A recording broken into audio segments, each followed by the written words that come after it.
What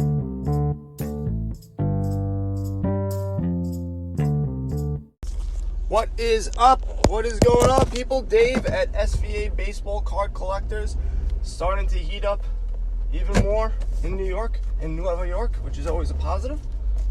Still having a difficult time turning my steering wheel because there's a lot of problems. But I bought a Honda Odyssey. I gave in and I'm buying the minivan, which I am so stoked about. That when the guy went congratulations and went to shake my hand, me and my wife both went, thanks. So, what an enthusiastic way to spend $20,000. Alright? So, what's going on, people? Got my cards from Sirius Auction, got my cards from Pristine Card Cleaners. Talked about that yesterday, really pumped about it. And actually, the guy from Pristine Card Cleaners, all my listeners, people on Facebook, followers on Instagram, 20% off your first order with Pristine Card Cleaners. And like I said before, it should be a card that's over $75 because there is a fee. I forget. I think it's $15 or $10 to clean the card, and then get it graded. It's just a regular price like anything else. If you're looking to get it bumped up, it definitely is a good idea to go to these guys because he did it with my card. And I had a sketchy card that I wasn't sure was going to be able to get a 9.5, and it did, so I was super pumped about that. I was trying to be going prospecting late last night, and I didn't get into too much into detail, but I'm going to tell you a thing that I did wrong, or a perception that I had that was wrong. So I go to get stats, and first off, don't go to minorleaguebaseball.com, go to Fangraphs, and I'm going to tell you why in a second. So I go to Minor League Baseball, and it was on AAA, and I was looking at home runs. Now, I just recently discovered, even though everybody and their mother has discovered this guy already, Yordan Alvarez from the Houston Astros. Guy's has already 18 home runs in the minor leagues. His card is blowing up. Like hundreds of $500, $600, thousands of dollars for, the orange and the gold and the green and the red and the blue. So his card is going insane because of what he's doing. So I look and see, and I see a bunch of deals. Another guy with 21 home runs. I said, Jesus, this guy must be amazing. I'm going to try to get his card. I couldn't find it. Next guy, try to look for his card. I don't remember to get guys' names, teams, because it didn't matter. When you're looking at prospects, and look, we all know middle-aged men who just getting back into collecting dig the long ball. It's just a fact, people. So their prices tend to be higher. So you go and you check it out, and you see all these guys with all these home runs, and maybe you even find the card from these guys. You can't just go, all right, I'm going to go buy. You need to stop, collaborate, listen. Dave is better. Now, you got to chill and take a look to see, have they been to majors before? How long have they been in the minor leagues for?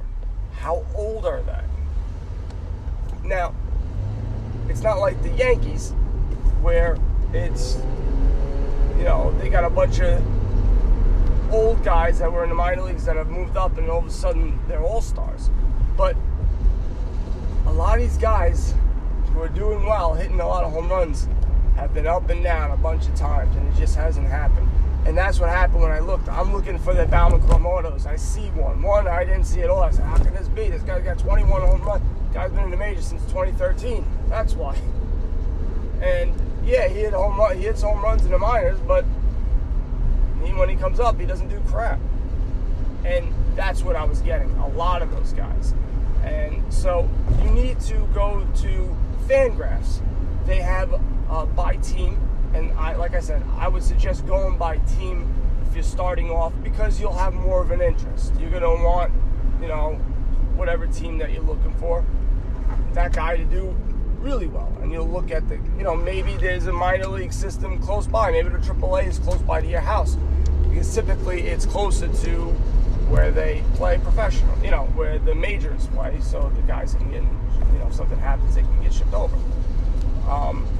But I would suggest those guys. But you can look at any guys, and you can look at their top 100, and you can see the stats of them, and you can see who's doing well, who's not. Scroll down to the bottom, or when you go in team by team, you check the 5 or 6 guys, the top guys, and then you check their stats and compare it to the top 100. Maybe their name isn't on it, but they're batting, they got 15 home runs.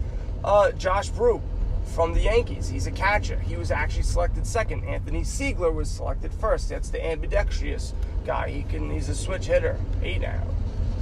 But he is not hitting as well as Josh Brew. Josh Brew's got I think 10 or 12 home runs. So I would go for him before I go with Siegler, but Siegler was ranked higher. So you don't know, and you can make, you take a gamble. And like I said, these cards are not going to be crazy expensive. They're not, unless they're a top prospect, they're in AAA, and they're hitting the cover off the ball. They're in single A, double A, and they're doing well. Yeah, their cards are going to be expensive too, but maybe there's a guy that is not on everyone's radar yet, or is not a top prospect, but he's hitting like one right now. And then you check his stats, check what he's doing. Is it out of line with what, is going on? Like, if he always walks, if his walk ratio is vastly different from the year before, that means he worked on his, his eye, and making sure that he's hitting good pitches. So that's something that could be corrected. Is he striking out as much? Maybe he's cut down on his swing. So maybe his home runs aren't as much, but he's walking a lot more, and he's not striking out as much. These are just some things to consider. Or it could just be pure luck. The guy's just hitting well, and his stats are exactly the same. And if his stats are exactly the same, and he been hitting 5 home runs, but for some reason he hits 10, I'm going to tell you this, more often than not, law of averages, he's not going to continue at that pace with home runs, and his home runs are going to start going down, or everyone's going to catch up to him. You see what I'm saying? So maybe it's just a blip in the screen. Screen? I said screen. Screen. So those are things that you can look at when dealing with minor leaguers. I know Casey Mize has been pitching awesome, and of course the card I got back, they said the centering, everything else looked fine. Everything else got 9.5, but I got an 8.5 in centering. So it dropped it down to a 9, which is a bunch of malarkey, because I had another card that's very similar and looks exactly the same as that, centering wise, and it got garbage. So wasn't happy about that. I don't know what I'm going to do. I may resubmit it. I may send it to PSA. I'm not too sure. Typically, PSA is a little bit more forgiving with centering. And when I mean centering, I'm not talking about just things like 80-20. It's slightly off. I would say 55-45. I wouldn't say 60-40. So it's ever so slightly. And I think it deserves a 9. I think it should have been a 9.510, but they suck. So I should be picking up those cards tonight, and I will be able to do a video. I don't know if I'll be able to do a video tonight, but I will try, because then I will post it tomorrow. That's how that works. I do a video, and then I upload it. It doesn't take long to upload it. I think the algorithm for YouTube, it's just like anything else, just like eBay, just like interaction with a group, with your Facebook group. The more you put in, the more you're going to get back. So you post more on YouTube, you're going to get a lot more views. Your thing's going to get higher in the rankings. If you don't post anything for weeks, you start going down. It's just the way it works. So I'm going to try to post it in the morning. People like to watch it. People will just go, oh, what are you doing? And some of the cards, I don't even know why I did. I got a Travis Sweat. Anyway, so that's going on. I have my auctions going to be ending soon at Sirius. A couple of cards that I have an eye on. one card in particular that I think I have to place a phone call. Now, I didn't know this. A buddy of mine told me that just say on especially serious sports auctions, they only give you the front of the card. And so when bidding on a card, you want to look at both sides. But they don't give it to you. And this particular one is graded, to me, a little bit low. And I think that it's something that I can regrade for, more money. So he goes, well, what does the back of the card look like? There must be something up with the back of the card. And I said, I don't know. The corners look amazing. The front looks fine. I don't see anything that's, out of the ordinary why it would be, rated so low. And he goes, pick up the phone, call him up, and ask him about it. Great guys. And so if you have an auction and you can't see everything or you need clarity, pick up the phone and call. I'm going to do that today. And hopefully I get a good answer. Maybe they'll take a picture and send it to me. I don't know. But I'll let you know about that. But that's just one thing that I'm learning about auctions. If you have a question or you want something a little bit better, just pick up the phone and call them. And they should be able to oblige. Another thing, baseball card exchange. I was telling you that I bought the 84 Topps rack box. Now, they're the ones that have the boxes and they check to make sure that it hasn't been searched. And so, I don't know why I'm thinking so long. It should take so long to just spit stuff out. Sometimes the words just don't come out. So, I went to their website. I saw how much they were paying for it, and I said, you know what? Instead of me waiting, and I think it was $125 I sort of sold for eBay. I'm not 100% sure, but they're selling it on their website for $210, and they only had one. So they're buying it at $140. They're checking the box to make sure that it's good, and then they're going to resell it, hopefully. And hopefully it hasn't been searched. I know I haven't searched it. Hopefully no one else has. I think I'm going to go that route. So what do? I'm going to do a little video on it, and the whole process. So when it's finished, hopefully I have a nice fat check. The only thing I want to know is, do they do friends and family for PayPal, or do they do goods and services? Because the way it works is, you go, I have 2 boxes of cards. They go, great, send it over.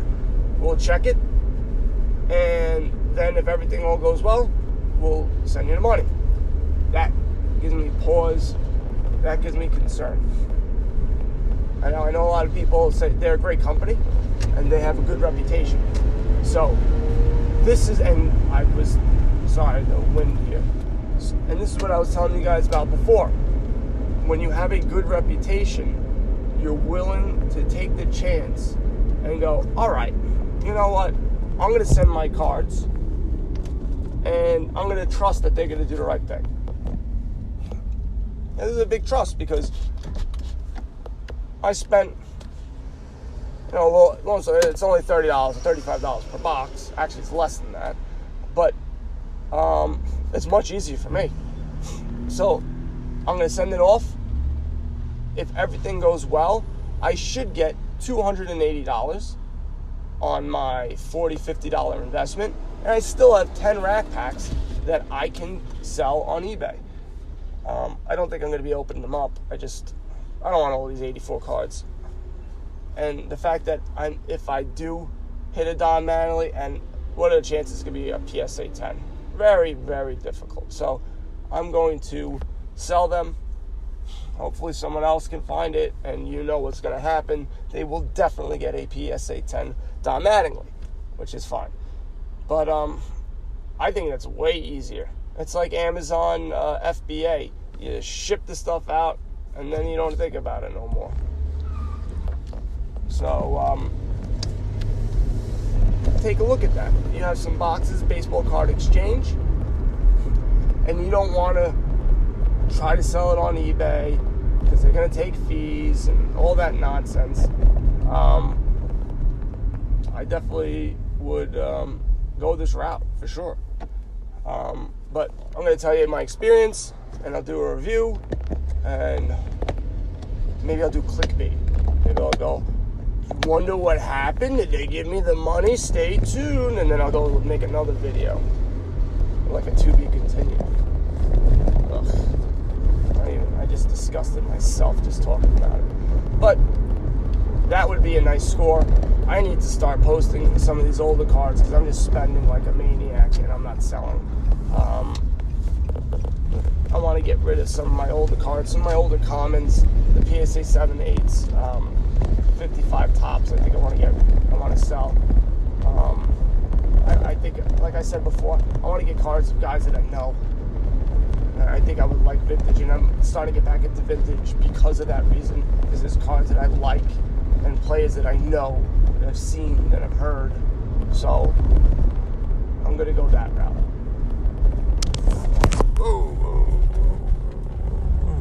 Just hit a guy. All right, so guys, I'm at my job. SVA Baseball Card Collectors on Facebook. SVA BB Collectors on Instagram. Also, same thing, SVA Baseball Card Collectors on YouTube, and also Pristine Card Cleaners on Instagram. You get a 20% off your first order. Check them out. Typically, I think they're only on Instagram, so check them out as well. Talk to you guys tomorrow. Buy some cards and go broke, people. Later.